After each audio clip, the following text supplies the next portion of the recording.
Siyempre sa mga LGBT na mga pilingon at mas lalo na sa mga LGBT na mga hipokrito. Ang sarap-sarap ng tulog ko. Gumising ako na nabasa na naman ako na pinatayo ang crew ng 2 hours para i-educate. Nagitawag siya na sir. Kala nyo ako, hindi ako nag-sugarcoat. Masakit ito ha, pero real talk tayo. Sa lahat ng mga LGBT na gustong tawagin na miss, pero sir ang mga itsura nila, before nyo i-educate ng 2 hours yung mga tao na nagtawag sa iyo na sir, tanungin mo muna ang sarili mo. Kamis-miss ba talaga ang mukha mo? Or ang kulgid ka sang nahong?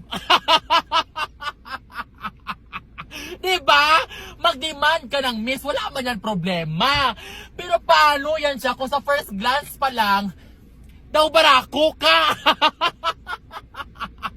Diba? Ayaw ko talaga mag-sugarcoat, pasensya na ha. Alam nyo, wala man talaga problema sa mga LGBT member no, na gusto ninyong tawagin na miss. Pero ang sa akin lang, okay lang naman sana kung sa first glance mahaba ang buhok mo, sexy ka, tapos mukha kang babae, syempre tawagan ka talaga na miss or ma'am kasi yun ang pagtingin nila sa'yo.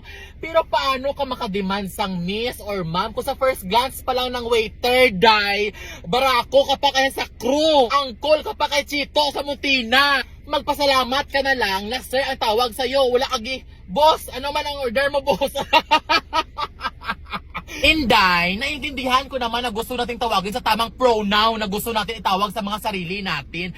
Pero hindi naman natin masisi itong mga tao na kahit tawagin tayong miss, sa first glance pa lang nila sa atin, mukha tayong head ng NPA.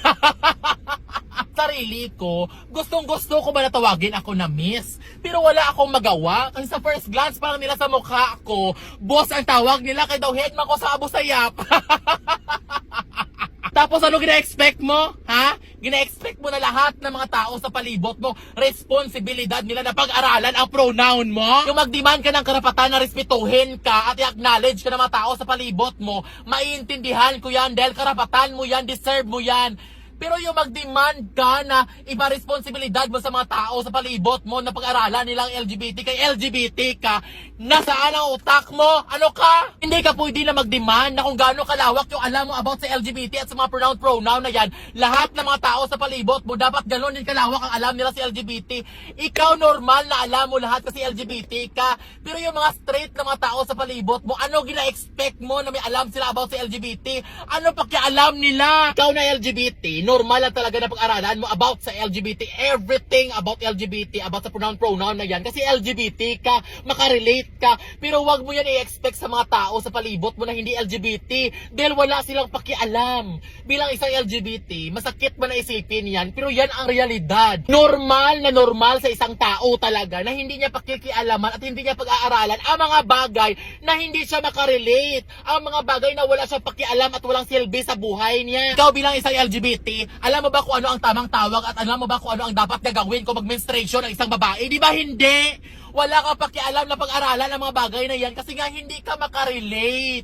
The same goes sa mga straight na mga tao sa palibot natin. Wala silang pakialam na pag-aralan ng LGBT kasi nga hindi sila LGBT at hindi sila makarelate sa mga bagay-bagay na yan. Masakit man at hindi pabor sa atin ng mga LGBT pero wala tayong mga gawa kasi yan ang realidad. Ayun, kung may mga tao na tinatawag tayo na sir kahit miss ang gusto natin, pag tinatawag tayo sa maling pronoun na gusto natin itawag sa mga